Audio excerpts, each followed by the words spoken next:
Jean Cocteau, l'unique à animer la vie artistique de toute une partie du XXe siècle. C'est sous sa caméra, sa plume, son crayon que s'est écrite une grande partie de l'histoire de notre pays. Génie pour certains, écrivain superficiel pour d'autres, dans la destinée de cet être solaire apparaissent Guillaume Apollinaire, Marcel Proust, Pablo Picasso, Max Jacob, Erik Satie, Coco Chanel, Charlie Chaplin et Jean Marais. Mais aussi un travesti, une princesse russe et un boxeur noir américain. Jean Cocteau incarne l'érudit que rien ne limite, même les mystères des mondes invisibles. Que ce soit l'amitié, l'amour, la religion, l'opium, le désespoir ou la gloire, tout n'est que poésie et compose les constellations du prince. Jean Cocteau est né le 5 juillet 1889 à Maisons-Laffitte, c'est-à-dire pas très loin de Paris. C'était la villa où ses grands-parents et toute la famille, parce qu'il y avait sa mère, son père et tous les frères de la mère, ses oncles. Et c'était vraiment une tribu. Donc ils allaient tous les étés à Maisons-Laffitte. Il est né là. Ce sont des bourgeois un petit peu bohèmes, c'est-à-dire que les grands-parents de Cocteau font venir des musiciens notamment assez connus. Donc il arrive qu'il y ait plein d'artistes dans la maison des grands-parents de Cocteau. Sa grand-mère était cantatrice, son grand-père collectionnait des œuvres de Delacroix, d'Ingres et d'autres artistes. Son père était peintre du dimanche, mais il était peintre. Donc ce côté un petit peu rêveur et artiste de Cocteau commence dès ces moments avec ses grands-parents. Il a appris le dessin jeune, il a été formé à la musique, il a appris à entendre des grands textes. Ses parents allaient à l'opéra quand ils étaient à Paris régulièrement, lui ramenaient des programmes. Donc il est né, je dirais, dans la marmite de l'art. Tout cela, outre les mystérieux départs de ma famille pour l'opéra, soit vers Faust, soit vers le crépuscule des dieux, composait un drôle de mélange qui ne pouvait me donner qu'un vague amour de la peinture, de la musique et du théâtre. Rêveur, Jean réinvente sans cesse le monde. C'est un enfant choyé, mais difficile de caractère et souvent malade. À l'âge de 9 ans, il découvre les funestes nuances de l'existence. Son père, Georges Cocteau, se donne la mort. La vocation d'artiste de Jean Cocteau ensuite, même si c'était déjà un enfant très créatif, a trouvé du sens après la disparition de son papa. Et c'est vrai que toute sa vie, je crois aussi, a été marquée par cette peur d'être abandonné qui à l'origine vient de la disparition brutale de son père. C'est un choc épouvantable, on peut le comprendre très bien. Son père s'est tiré une balle dans la tête et c'était une famille où on ne parlait pas. C'était une éducation qui était comme ça. Donc Cocteau ne lui a jamais dit pourquoi son père s'était suicidé. Donc il s'est construit sur des non-dits. Il a imaginé telle ou telle raison. Il aurait presque voulu ne pas avoir de père plutôt que d'avoir été abandonné par son père. Cet abandon va hanter l'œuvre de Cocteau et va hanter sa vie. Il ne supportera pas l'idée d'être abandonné de façon générale. Et après, il a voulu transformer l'idée du père, puisque tous les hommes qu'il a aimés, il a voulu après être leur père. Enfin, vous voyez, ça a vraiment été très important. Alors, cette disparition le fait basculer tout d'un coup dans un monde où l'inconscience a disparu. Jean se retrouve avec sa mère. Il va y avoir des liens très puissants qui vont se resserrer encore plus. Ils vont former une sorte de couple. Elle est sa confidente, il lui dit tout, elle se plaint qu'il n'en fait jamais assez pour elle. Il y a une espèce de chantage affectif de part et d'autre tout de même. En 1900, il rentre au Petit Condorcet. Il y rencontre l'élève d'Argelos, dont il fera un personnage mythique dans Les Enfants terribles. Dargelos fut non seulement son premier émoi, mais aussi le fantasme qui habita chaque compagnon de Cocteau, chaque personnage masculin de ses œuvres. Les professeurs trouvent Jean intelligent, mais agité, inégal et rêveur. C'est un élève extrêmement médiocre. En revanche, c'est au collège qu'il va s'éprendre de son image d'idéal masculin, c'est-à-dire de l'élève d'Argelot. C'est un garçon qui domine tout le monde, qui n'est pas classique et C'est vrai que Jean Cocteau n'aimera jamais les êtres tièdes. Voilà, c'est cette insolence, cette beauté insolente qui va apparaître dans sa vie et qui va vraiment s'y installer. Il a aussi quelque chose qui va être important, c'est qu'il ne s'aime pas physiquement. Est-ce que c'est pas pour ça qu'il aurait écrit les miroirs feraient bien de réfléchir avant de nous renvoyer notre image. Et en effet, il ne se trouvait pas beau. Les auteurs comme Jean Cocteau sont des gens qui sont fascinés de la beauté, qui vont chercher la beauté chez les autres parce qu'ils ne la trouvent pas chez eux. Et du coup, révéler la complexité de la beauté pour essayer de se révéler eux-mêmes à travers ça. Et il va se dire que s'il n'a pas cette beauté pour intéresser, il va falloir qu'il intéresse autrement, c'est-à-dire par son esprit. Il ne reprend pas ses études. Il écrit des poèmes, se passionne pour le théâtre. Grâce à sa mère qui l'introduit dans le monde, il se fait rapidement une réputation de dandy dont raffole la comtesse Anna de Noailles. Anna de Noailles, née Brancovent, elle appartient à une famille qu'on pourrait qualifier de la Mitteleuropa, mi-roumaine, mi-grecque. Elle va s'imposer dans la littérature, surtout en tant que poétesse. Quelqu'un comme Anatole France, par exemple, très rapidement a jugé tout à fait méliorativement ce qu'elle pouvait produire. Elle a aussi retenu l'attention de Proust, qui n'était pas tout à fait médiocre comme critique littéraire. Je pense que Cocteau, qui lui aussi voulait advenir un petit peu dans la vie sur la scène littéraire, sur la scène artistique, sur la scène culturelle, il s'est mis dans les pas de Anna de Noailles. C'est une relation de fraternité ou de sororité. Il a d'ailleurs écrit ça dans un poème. Il a bien dit qu'il la considérait comme une sorte de sœur. Quand vous regardez la poésie de Cocteau au tout début de son œuvre, on a parfois l'impression que c'est très inspiré de la poésie d'Anna de Noailles, voilà, que c'est une poésie très lyrique, néo-romantique, etc. Ils sont très très drôles tous les deux, ils sont extrêmement bavards tous les deux, c'est à celui qui va tuer l'autre pour rester le premier. Il va la voir régulièrement dans sa chambre rue Schaeffer dans le 16e, et là il s'assied au pied de son lit, elle est un peu comme les précieuses ridicules, allongée sur son lit, on l'écoute, et alors elle a des formules à l'emporte-pièce qui sont extraordinaires, elle a un humour ravageur. Elle recevait chez elle dans son lit les admirateurs, et plus tard Cocteau recevra chez lui dans une posture très étudiée, puisqu'il reçoit avec son peignoir, toujours les manches relevées pour montrer ses poignets et ses mains, parce qu'il aime beaucoup montrer ses mains, les mains du créateur. Et Anna de Noailles, il était tellement groupie, entre guillemets, qu'il en était arrivé jusqu'à imiter son écriture. Et donc Anna de Noailles recevait des lettres de Cocteau écrites avec sa propre écriture. Et c'est à partir de là que beaucoup de personnes ont vu dans Cocteau un copieur déjà. Et Cocteau dira que lui, il copie en faisant mieux. Cocteau, plus tard, il a renié les 2 ou 3 premiers recueils qu'il a commis, La lampe d'Aladin, Le prince frivole et La danse de Sophocle. Quand on les relit aujourd'hui, alors évidemment, ce n'est pas du Mallarmé, ça c'est sûr, mais ce n'est pas indigne, surtout quand on tient compte que c'est l'œuvre d'un jeune poète. Je pense que ça décrit, c'est une photo en littérature de ce que Jean Cocteau était un peu à l'époque. Jean Cocteau possède le brio et la facilité d'une vie mondaine. Il fréquente alors le célèbre mécène le comte Étienne de Beaumont, François Mauriac, comme lui à l'aube de sa carrière, et Marcel Proust, qui montre une admiration sans borne pour Cocteau. Il dit de lui qu'il le faisait rire aux larmes. Ils finiront par s'envier et se jalouser. Cocteau a eu un peu de jalousie envers Proust, parce que Proust a fini par connaître un certain succès. Ça a été très tardif, n'oubliez jamais que du côté de chez Swann, ça a été publié à compte d'auteur, que Gallimard n'en a pas voulu au début. Et quand ça a été un peu connu, faut quand même pas s'énerver, c'était connu d'une certaine société. Paul Morand, que fréquentait assidûment dans ces années-là Jean Cocteau, avait écrit à Proust que son œuvre était pour lui comme l'éducation sentimentale de Flaubert. L'éducation sentimentale de Flaubert, c'est un des livres majeurs du 19e siècle et de la littérature mondiale. On ne disait pas la même chose des recueils de Cocteau. Donc, si vous voulez, peut-être Cocteau a eu un peu de jalousie, et on va dire que leurs rapports se sont un peu exaspérés, peut-être un peu aigris, qu'il y a eu un peu de malice qui s'est glissée là-dedans. Chez Marcel, tout était cérémonial. D'abord, il était extrêmement susceptible. Il croyait toujours qu'on avait commis une faute à son égard, et peut-être l'avait-on commise, parce qu'il vivait avec une telle hypersensibilité qu'il est possible qu'on ait commis des fautes dont on ne se rendait pas compte. Il vivait dans un perpétuel labyrinthe de politesse, d'impolitesse.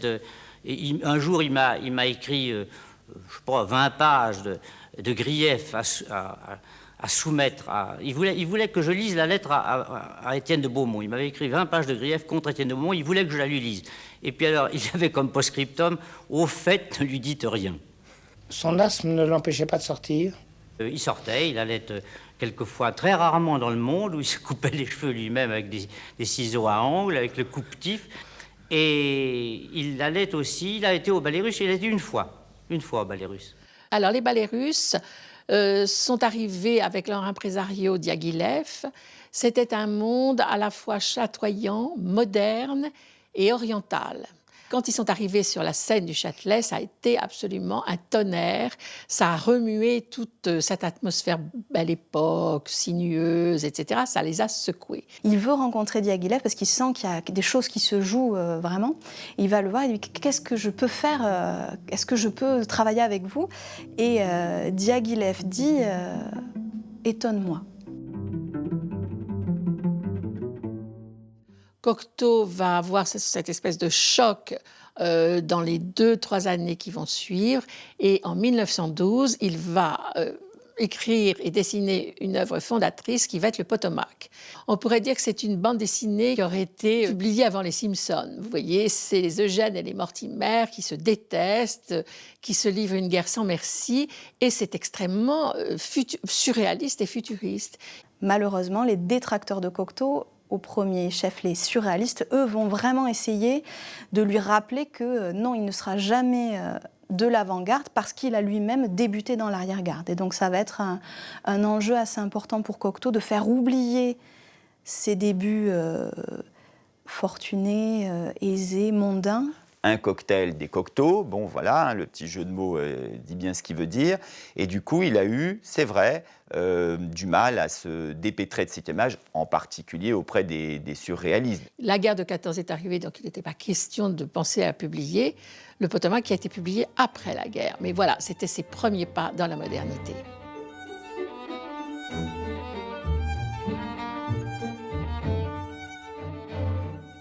Personne ne peut prévoir à ce moment-là le tsunami que va imposer à tout point de vue à la société la Première Guerre mondiale. C'est-à-dire que le XXe siècle, il ne commence pas bêtement en 1900, il va plutôt commencer en 1917. Jean Cocteau, au moment de la guerre de 14-18, fait partie des réformés. Il ne peut pas aller à la guerre. Mais comme il ne peut pas supporter qu'il se passe quelque chose à laquelle il ne puisse pas participer, il va se débrouiller pour quand même aller au front. Il est ami avec Missia Sert. Missia Sert, c'est une femme très importante dans le milieu artistique et c'est l'égérie et l'éminence grise de Diaghilev, l'impresario des ballets russes. Ils travaillaient tous les deux en tant qu'ambulanciers, mais habillés par Paul Poiret quand même, et qu'elle avait même elle avait donné sa Rolls qui servait d'ambulance. Donc tout au service des autres, mais dans le style quand même. Vous imaginez le cortège d'ambulanciers qui arrive à Reims et qui arrive à quand même soigner, emmener des blessés sous un déluge de bombes. Donc Jean Cocteau fait partie de ça. Il a aussi pendant la guerre connu l'aviateur Roland Garros, avec qui il a fait son baptême de l'air. Donc Roland Garros l'aurait emmené en avion. Et donc Cocteau, avec toutes les sensations de looping, d'avion, etc., veut retranscrire ce qu'il a vécu et ce que vit Roland Garros tous les jours, sur la page. Donc du coup, une des grandes originalités du Cap de Bonne-Espérance, c'est que les mots sont pas des calligrammes comme Apollinaire, ils ne font pas un dessin, mais ils sont disséminés sur la page pour créer un mouvement, ce qui donc montre bien cette recherche de modernité de la part de Cocteau. Les gens du commun ne prennent pas l'avion encore à cette époque-là, donc prendre l'avion, c'est changer de perspective, c'est voir le monde d'au-dessus, en plus petit, enfin, c'est vraiment, au niveau de la symbolique, c'est très intéressant, et donc Cocteau s'empare de ça pour trouver son œil neuf, en fait. Et en fait, vraiment un de ses recueils les plus marquants de la période. Donc vous voyez, tout ça l'a occupé. En même temps, il n'a jamais laissé tomber les salons littéraires et la littérature. Donc, il rencontre aussi des gens très importants à Montparnasse. Montparnasse a pris depuis 1910 le relais de Montmartre. Pourquoi ? Parce que Picasso a quitté Montmartre et s'est installé le premier à Montparnasse, donc tout le monde a suivi. Il y a eu des artistes qui sont venus du monde entier et Cocteau, bien évidemment, a fait partie de toutes ces bandes avec Blaise Cendrars, Max Jacob. Les compositeurs Éric Satie et Georges Auric, Pablo Picasso, dont il sera avec Max Jacob le témoin de mariage et qu'il fréquentera avec enthousiasme toute sa vie, ainsi que l'ambigu et controversé Paul Morand. Je crois que Cocteau a joué un très grand rôle dans cette œuvre majeure, parce que l'œuvre de Paul Morand, c'est une œuvre majeure du XXe siècle. Je pense que Cocteau a désinhibé Morand.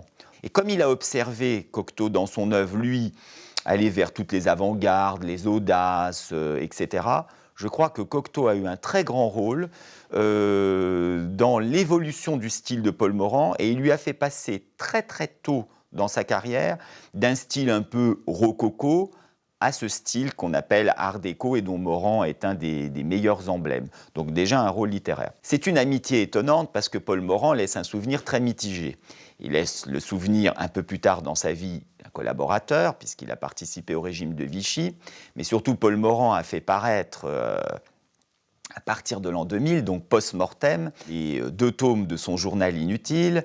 Et là, on a découvert que Paul Morand n'y allait pas par le dos de la cuillère dans ses vieux démons, à savoir son antisémitisme délirant, disons-le quand même, une homophobie tout aussi délirante. Alors c'est intéressant de remettre justement ses rapports avec Jean Cocteau dans la perspective de son homophobie. Comment peut-on avoir été ami toute une vie avec Jean Cocteau et être homophobe? Donc Jean Cocteau devait être un très bon ami, parce que sûrement il y a eu des choses qui ont dû lui parvenir.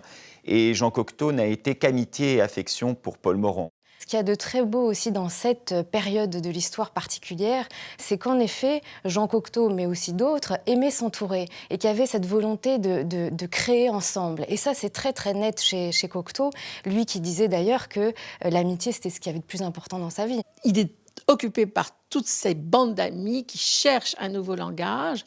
Et il va avoir l'idée, avec Picasso et Éric Satie, de monter un spectacle qui va s'appeler Parade, qui va être un spectacle totalement futuriste. Tout le spectacle de Parade, c'est la parade des membres d'un cirque à l'entrée de ce cirque. Donc c'est une musique de Satie, d'Éric Satie. C'est un décor et des costumes de Picasso. Et l'argument du ballet est donc fait par Cocteau. Ils étaient tous dans la recherche d'associations qui allaient les pousser à aller plus loin dans leur art, c'est-à-dire à travailler leur art en particulier, qui la peinture, qui l'écriture, qui la musique, mais en essayant de trouver une nouvelle forme qui pourrait incorporer toutes ces formes-là.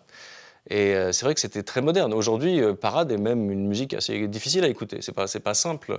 Satie, c'est pas la musique de Satie la plus simple à écouter, la plus agréable à écouter.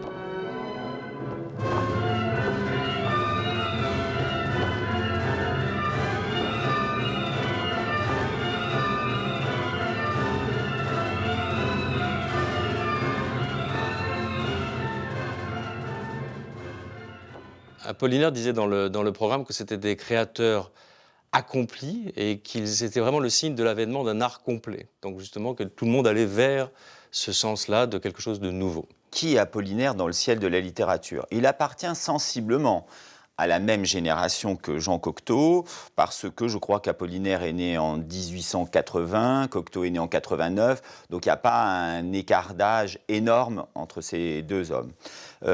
Apollinaire, c'est un poète de la modernité poétique et on peut dire que c'est un des plus importants poètes de cette fin du 19e, début du 20e surtout. Cocteau a essayé de l'impliquer dans une sorte de préface à Parade. Et Apollinaire a eu la générosité, parce qu'il faut vraiment vous représenter qu'à ce moment-là, Apollinaire, c'est quelqu'un de considérable. C'est lui qui lui raconte que les femmes se battaient à coups d'épingle, à chapeau, en disant que c'était monstrueux, et qu'il y avait un homme qui avait dit « Si j'avais su que c'était si bête, j'aurais amené des enfants. » Charmant pour les enfants. Quand, par exemple, Parade a fait scandale, il me semble qu'Apollinaire est intervenu dans la salle une fois, en faisant taire les gens et tout, et il avait une telle autorité en tant que héros de guerre que ça avait ramené un semblant d'ordre. Et puis alors n'oubliez pas aussi que c'était la guerre et que nous venions quelquefois avec un casque sur la tête nous asseoir à la rotonde. Nous allions et venions, puis Apollinaire aussi. Et c'est très difficile de se représenter à cette époque. Et par exemple, que le scandale de Parade a eu lieu presque le jour de Verdun. Et alors, je vais vous expliquer pourquoi. L'intérêt des hommes était porté vers autre chose, vers les cathédrales en ruine, vers les poilus. Et Paris était une ville déserte, une ville à prendre, et nous l'avons prise. C'est là qu'a eu lieu la grande révolution de l'art. Quand la guerre se termine, il est prêt pour régner sur la scène. Donc il y a Parade, Parade c'est vrai, c'est un scandale, mais en même temps ça pose les fondations de quelque chose qui va être extrêmement important, le cubisme. Et puis, alors il va y avoir le cubisme, et puis à côté il va y avoir le surréalisme, et ça c'est une autre histoire parce qu'il va y avoir une guerre sans merci entre lui et les surréalistes. D'ailleurs, Paul Éluard a dit qu'il y avait deux choses qui vomissaient chez Cocteau. D'une part, son homosexualité et d'autre part, qu'il était bourgeois. André Breton dira « Je n'ai jamais détesté quelqu'un comme Jean Cocteau ». Il faut quand même dire que Breton n'était pas le dernier pour détester, donc si vraiment c'est la personne qu'il détestait le plus, ça a pris des proportions incroyables. Deuxième point important, l'enjeu d'Apollinaire. Pourquoi ? Parce que Apollinaire est vu comme l'initiateur du surréalisme. C'est vraiment une figure très importante, en tout cas qui va être une figure tutélaire pour Breton. Sauf que finalement, Apollinaire était très proche aussi de Cocteau, puisqu'ils ont collaboré sur plusieurs projets. Il a été présent sur Parade. Il ne faut pas oublier que le spectacle Parade, monté par Cocteau, est le premier spectacle à avoir été qualifié de surréaliste par Apollinaire dans un article surréaliste, parce qu'il y a réaliste. Donc effectivement, après, c'est bien une pièce d'Apollinaire qui est appelée surréaliste en un seul mot. Mais bon, il faut voir comment on veut jouer sur les mots, mais effectivement, c'est Apollinaire qui utilise ce terme. Ça rendait Breton fou de jalousie, donc il voulait surtout détruire le rival qui aurait pu exister. Tenu à l'écart par Louis Aragon, Paul Éluard et André Breton, qui le considèrent déjà comme l'être le plus haïssable de tous les temps, il rencontre alors celui qui va transformer sa destinée par sa jeunesse et son talent, Raymond Radiguet. Jean Cocteau rencontre Raymond Radiguet en 1919, pendant un hommage à Apollinaire. Apollinaire est mort de la grippe espagnole en 1918. Il y a eu un hommage, et pendant cet hommage, Mac Jacob présente à Cocteau un jeune homme qui a à peine 16 ans, qui a déjà un peu écrit pour des journaux, etc. Et Cocteau est fasciné, d'abord parce que Radiguet a cette espèce de beauté, insolence, de cette liberté, cette indépendance qu'il aime. Il retrouve un peu ce qu'il aimait chez Dargelos. Et donc, Jean Cocteau a pris Radiguet sous son aile et l'a fait entrer dans les cercles parisiens d'artistes. Et c'est vrai que c'est une relation qui est tout à fait à part, qui est à la fois une relation de tendresse et d'émulation artistique. J'ai peut-être été son maître, mais j'ai été surtout son élève. Il est arrivé, je vous dis, parmi nous à l'âge de 14 ans, il savait tout. À cette époque, nous traînions, comme la jeunesse traîne à Saint-Germain-des-Prés, nous traînions à Montparnasse. Il y a d'abord eu Montmartre, il y a eu Montparnasse et il y a Saint-Germain-des-Prés. Nous, c'est à l'époque de Montparnasse. Et nous traînions et nous allions visiter les peintres. Et un jour, nous étions avec Picasso, Modigliani et Kissling, et nous étions chez un peintre qui s'appelle Haydn. Et ce peintre nous a montré une nature morte. Et cette nature morte n'était pas fameuse. Alors il l'a vue sur nos visages. Et il y avait une certaine gêne, n'est-ce pas ? Et pour s'excuser, il disait, eh bien, elle n'est pas finie, n'est-ce pas ?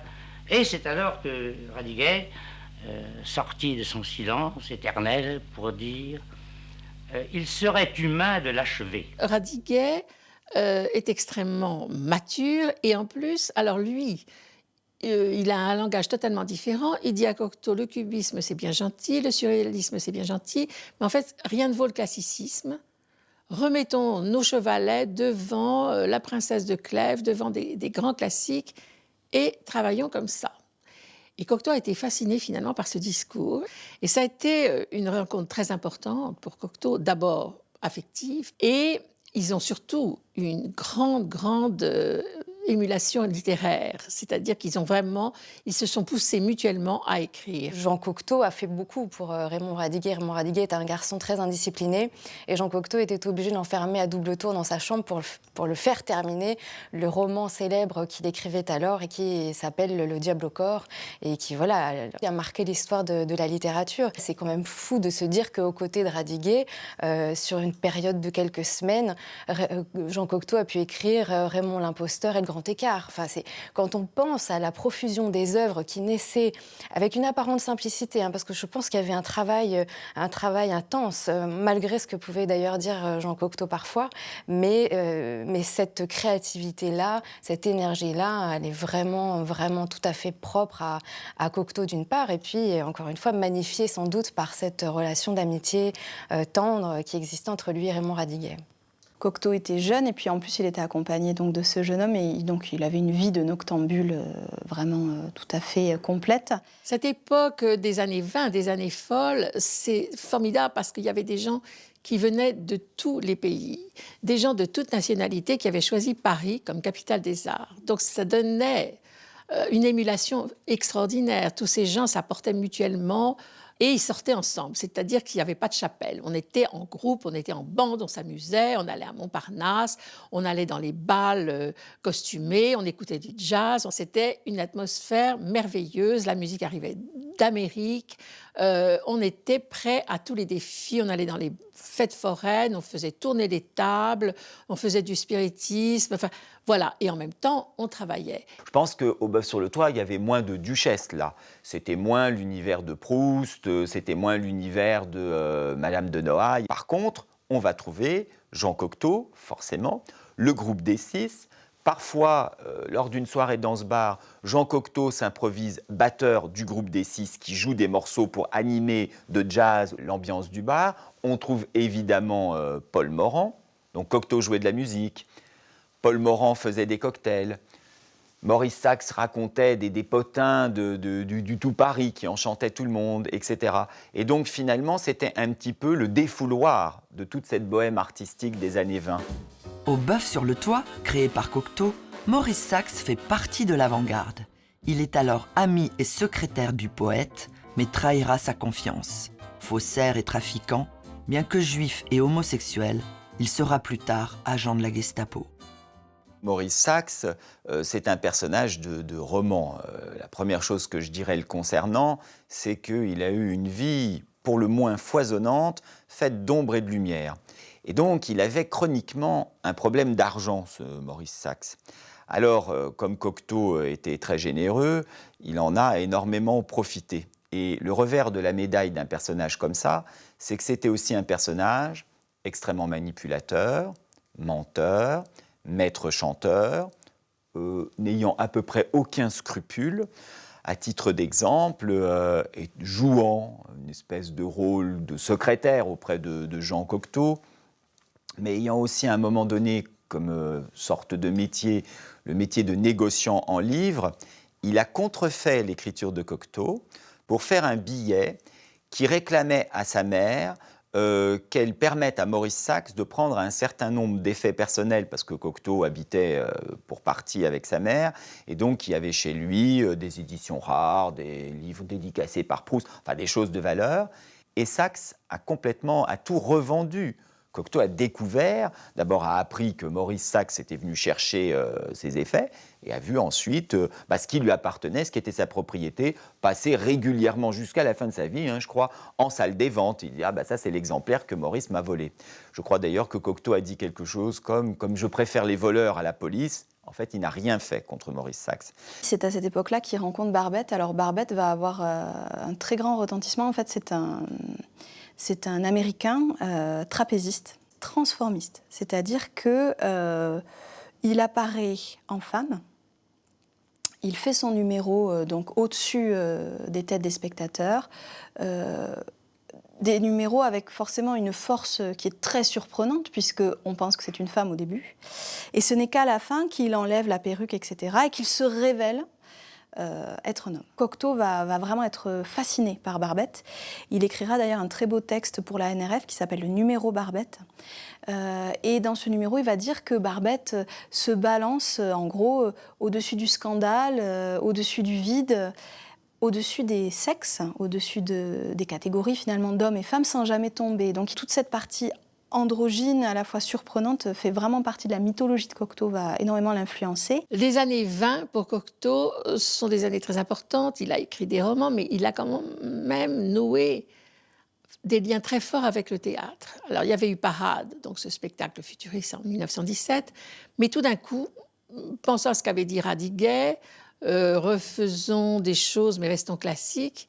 Il avait été très frappé dans son enfance par toutes les statues que collectionnait son grand-père sur les statues antiques, grecques et romaines. Et il s'est dit, mais finalement, j'ai envie de parler de l'Antiquité, mais en lui retendant la peau, l'expression est de lui. Reprendre les mythes antiques et les remettre au goût du jour. C'est ce qu'il va faire en 1922 avec une pièce inspirée d'Antigone de Sophocle. Là, il appelle la couturière Gabrielle Chanel pour faire les costumes et il lui demande de faire des costumes modernes dans des tweeds, des lainages, etc. Et il a dit cette chose, il a dit « J'ai demandé à Gabrielle Chanel de faire mes costumes parce qu'il n'était pas possible que les filles de Dieppe ne soient pas bien habillées. » Il y a aussi un petit peu d'opportunisme de la part de Chanel, puisque à cette époque-là, il y avait donc 2 grandes créatrices à la mode. Donc il y avait Coco Chanel et il y avait Elsa Schiaparelli. Elsa Schiaparelli venait à la limite peut-être du même milieu mondain que Cocteau. Donc elle était très à l'aise avec les artistes, etc.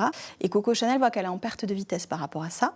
Donc elle cherche un artiste lauréat avec lequel elle pourrait participer, collaborer. Donc elle va chercher quelqu'un qui ne s'entend peut-être pas autant avec les surréalistes, mais qui du coup a aussi une grande aura, une grande popularité, qui a une visibilité comme pour une marque.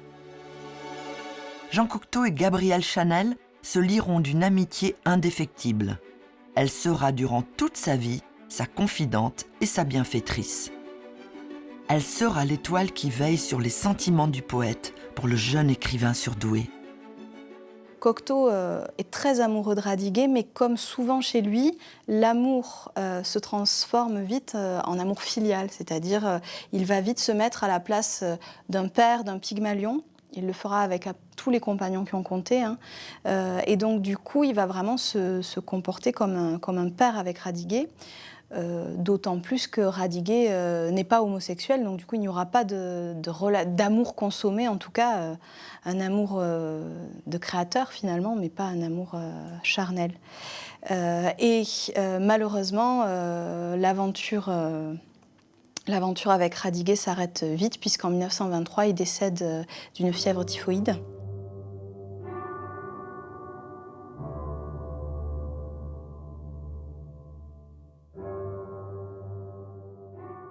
On a appelé, après le décès de Radiguet Cocteau, le veuf sur le toit. Ça devait venir, à mon avis, encore des surréalistes, mais pas que. C'est-à-dire qu'il a tellement dit partout qu'il était ravagé, qu'il avait absolument tout perdu dans sa vie. Et il a commencé aussi à dire que Radiguet était son fils, parce qu'au fond, il faut remettre les choses à leur place.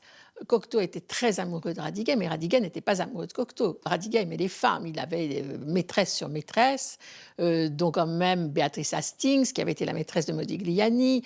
Donc Cocteau a fantasmé sur Radiguet. Et la mort de Raymond Radiguet vraiment le plonge dans une terrible période. Il est complètement perdu, il s'enferme chez lui. D'ailleurs, il n'ira même pas aux obsèques de Raymond Radiguet.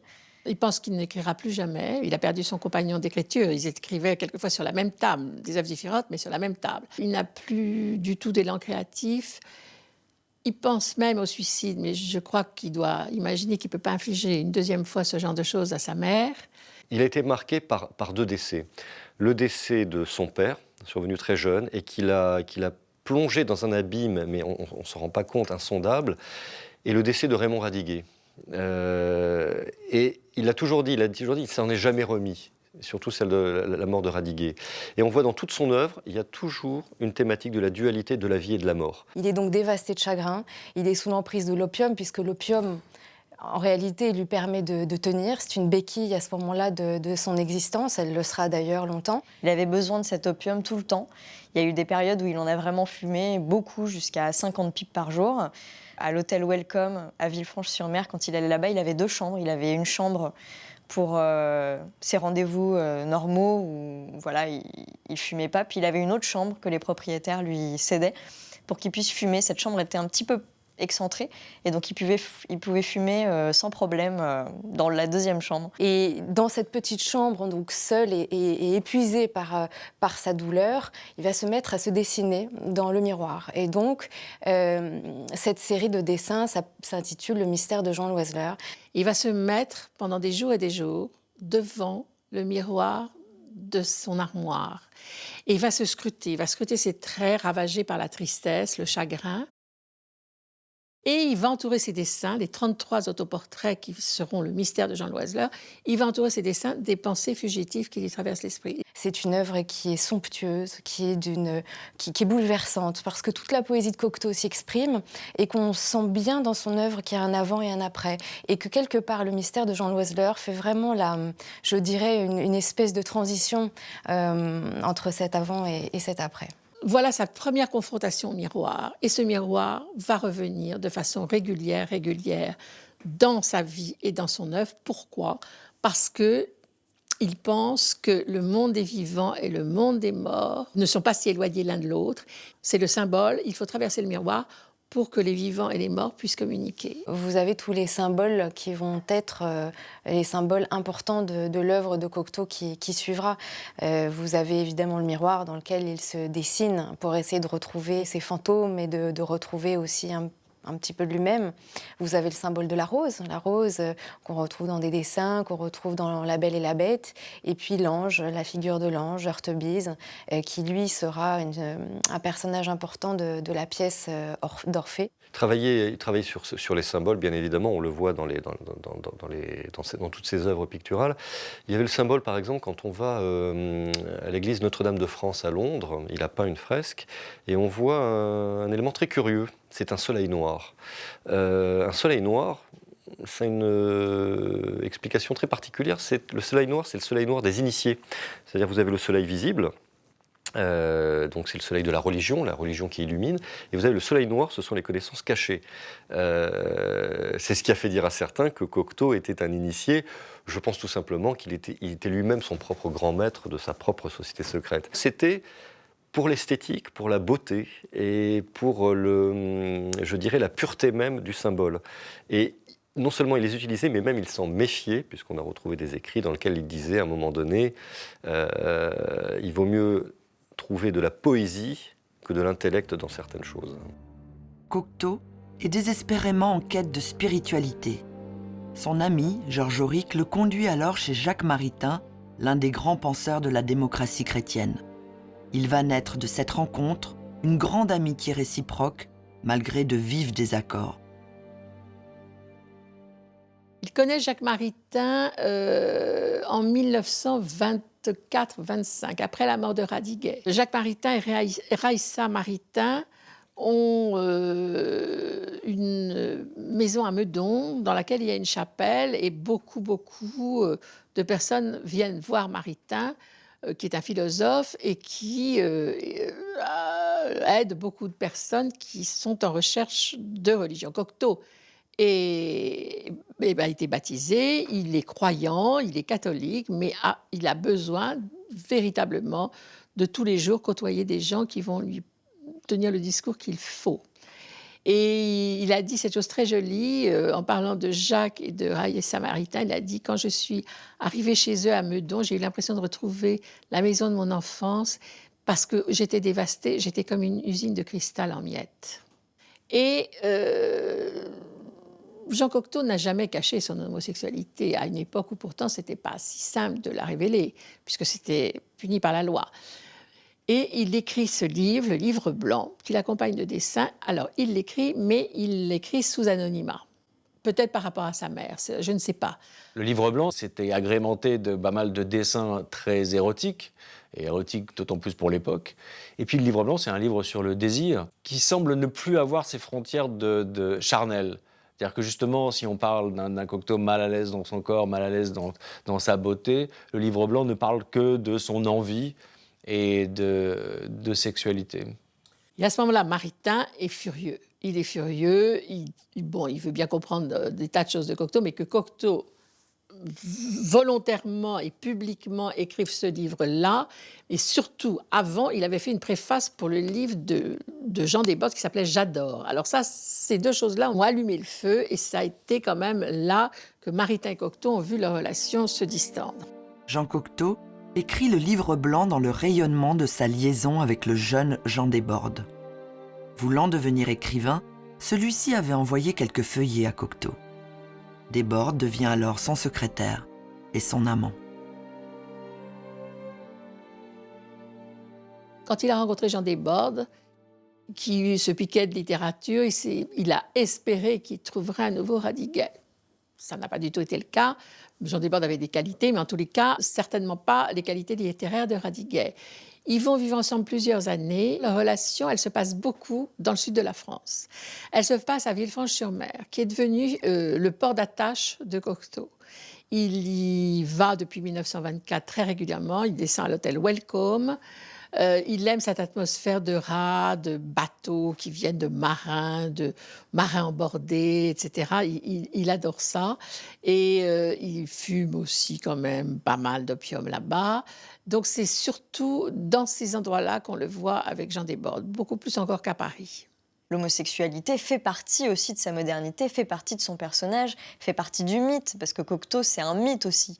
Il a créé un mythe autour de lui au fur et à mesure de sa vie. À chaque nouvelle chose, le mythe se renforçait. Quête de spiritualité, drogue et homosexualité affichée, tout cela participe à la détestation grandissante des surréalistes envers Jean Cocteau. On appelle Eugénie Cocteau, sa mère, en pleine nuit pour dire que son fils s'est suicidé. Il y a vraiment, c'était des blagues crasses, surréalistes dont Cocteau a fait les frais et qui étaient quand même pas si innocentes que ça. Breton détestera toujours Cocteau, mais le groupe surréaliste lui-même va se mettre à se déliter petit à petit parce que André Breton voit le groupe surréaliste comme une chapelle dont il est le pape, donc il essaie d'avoir la main mise dessus. Il ne faut pas écrire de romans, il ne faut pas faire de cinéma, donc pas de cinéma, déjà Artaud s'en va, pas de roman, Aragon s'en va. Sans être amis, Louis Aragon et Paul Éluard se rapprocheront de Jean Cocteau. Ils le défendront même à la Libération. Haï autant qu'aimé, le poète continue d'explorer d'autres univers dont celui du cinéma grâce à ses relations avec Charles et Marie-Laure de Noailles. Alors Marie-Laure avait une relation particulière à Cocteau. Je crois d'abord qu'elle a découvert Parade au moment de la première. Il me semble qu'elle était présente dans la salle. Elle a connu Cocteau vers l'âge de 15 ans. Elle avait une certaine différence d'âge avec lui. Et elle en est tombée, elle aimait bien les éphèbes, Marie-Laure. Elle était sensible aux hommes qui avaient un charme un peu féminin. Et elle est tombée amoureuse de lui. Plus tard, elle a dit d'ailleurs qu'elle était la Lolita de Jean Cocteau. Mais là, ce n'est pas l'éternel retour, c'est plutôt un amour sans retour, parce que, comme Cocteau, lui aussi préférait les éphèbes, sur ce plan-là, ils ne s'entendaient pas. Mais c'est une amitié d'une vie, là aussi. Tout d'un coup, les Noailles s'amusent à tourner avec leurs amis des films, et Marie-Laure de Noailles propose à Cocteau de faire un dessin animé. Ils réfléchissent, et puis tout d'un coup, Cocteau pense que le dessin animé, c'est pas ça. Quand Cocteau s'est renseigné sur comment on faisait un dessin animé, il a compris que c'était un travail absolument fastidieux, extrêmement long, et il ne se voyait pas pouvoir se consacrer tout seul à ça. Alors il lui a dit, je ne vais pas faire un dessin animé, je vais faire un film, mais la façon dont je vais diriger mes acteurs, ils seront dirigés comme des personnages de mes dessins. Et c'est comme ça que Charles de Noailles s'est retrouvé à financer un film à la fois nouveau, un peu subversif quand même, le sang d'un poète. Ce film est tourné en 1930. Il crée le scandale, et il crée un scandale d'autant plus important que juste avant était sorti un film de Buñuel et de Dali. On avait trouvé le film anticlérical, etc. Donc Cocteau arrivant derrière, ça n'a rien arrangé. Et Charles de Noailles a demandé à Cocteau à ce que le film sorte un peu plus tard. Il y aura tout de même des projections privées chez les Noailles. Et c'est au cours d'une de ces projections privées que Cocteau va rencontrer la princesse Nathalie Palais, qui est la petite fille du tsar Alexandre III. Nathalie Palais, ça fait partie de ces femmes qui ont fasciné Cocteau, mais plus encore, parce qu'elle était Romanov, donc elle arrivait avec cette mythique russe. Cette femme était comédienne, et elle était très très belle, très sollicitée. Cocteau en est vraiment tombé amoureux. Je pense que c'est la grande histoire d'amour de sa vie d'homme avec une femme. Il a été vraiment amoureux d'elle. Il aurait même fait croire à un moment qu'elle était enceinte de lui. Enfin, je pense qu'il avait vraiment envie de créer ce couple avec elle. À ce moment-là, il y a un appartement rue Vignon, elle va le retrouver. Ils fument beaucoup d'opium tous les deux. Ils sont persuadés de revivre la tragédie de Tristan et Iseult. Ils se croient vraiment les réincarnations de ces deux personnages. Et il va y avoir cette passion qui va durer pendant tout l'été 1932. Cocteau, lui, va aller dans le Midi pour écrire La Machine infernale, sa nouvelle pièce, et elle va se réfugier en Suisse pour se soigner. Maintenant, est-ce que Cocteau n'a pas exagéré les choses en pensant qu'il allait l'épouser, qu'ils allaient avoir un enfant? Ça fait partie de son affabulation, parce qu'il faut savoir que vraiment il affabule très souvent. Nathalie Palais part pour les États-Unis. Jean Desbordes, après 7 ans de vie commune, le quitte et se mariera avant d'entrer dans la Résistance. Il sera torturé et décédera sans avoir parlé.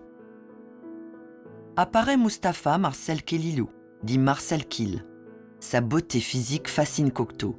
Il devient à son tour son compagnon et en 1936, ils partiront faire un tour du monde en 80 jours. Sur un bateau, vers Shanghai, Charlie Chaplin, star des temps modernes, apparaît dans la constellation du Prince. Il avait toujours été passionné par Jules Verne, Cocteau, depuis l'enfance, où il applaudissait au Châtelet le Tour du monde en 80 jours. Et il propose à Paris Soir de le faire avec Marcel Kill et d'envoyer de ces différentes escales des articles. Et de boucler ça, effectivement, en 80 jours. Ce qu'il va faire, il va partir d'abord par l'Italie, ensuite il va aller en Grèce, ensuite il va aller en Égypte, il va continuer jusqu'à Singapour, Tokyo, il va finir par la Californie, revenir par New York, enfin un vrai tour du monde. Lors d'un de ses voyages en transatlantique, il a rencontré Charlie Chaplin. Quand on connaît l'univers de Cocteau, quelque part, elle apparaît comme naturelle. Bon, après, ce n'est pas la peine de rappeler que Charlie Chaplin, c'est le cinéma à lui tout seul. Et forcément, il y a eu une curiosité active, évoquée, une curiosité attestée de Cocteau pour Charlie Chaplin. Ils sont restés toujours en contact ensemble. Ce qu'on peut regretter, c'est qu'il n'y ait pas eu une collaboration Cocteau et Charlie Chaplin. Ça aurait été absolument extraordinaire. Quand il rentre de son tour du monde, il est très intéressé par le destin d'un boxeur qui s'appelle Anne Brown et qui avait perdu un match très très important contre son concurrent et qui était devenu danseur. Cocteau cherche la nouveauté. Cherche pas la nouveauté pour la nouveauté, mais la nouveauté pour améliorer son art, pour voir l'air du temps, pour progresser. Cocteau avait l'habitude de faire donc les clubs, il allait voir Marianne Oswald, il allait voir voilà, toutes les chanteuses, etc. Et puis un jour, donc, il va au Caprice viennois et il rencontre Al Brown.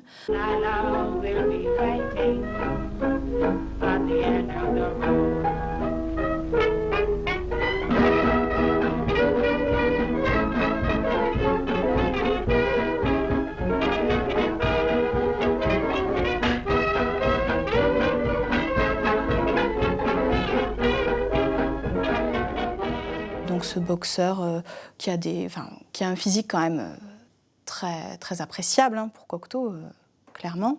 Et ça cadre aussi avec cette représentation de l'écrivain qu'on a à l'époque, puisque le grand écrivain, c'est celui qui va être guide un peu d'autres émules. Mais Cocteau, il n'est pas écrivain, il est poète. Et quand on s'intéresse à la façon dont il divise son œuvre, il fait de la poésie de théâtre, il fait de la poésie de cinéma, il fait de la poésie critique, de la poésie de journalisme. En fait, la poésie, ce n'est pas juste un recueil de poèmes pour lui, c'est toute sa création, toute son œuvre. Donc du coup, il y a aussi de la poésie de spectacle pour lui. Et donc être poète, c'est découvrir les nouveautés dans tous les domaines.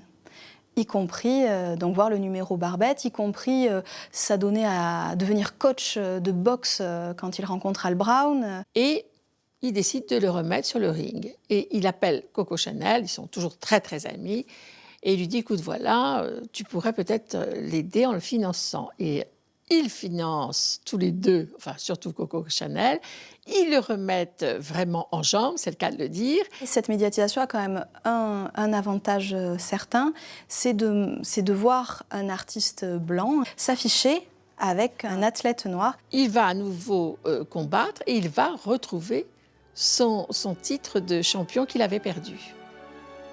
Une fois de plus, Jean Cocteau entre dans l'œil du cyclone. Les relations entre le poète et le boxeur choquent la morale.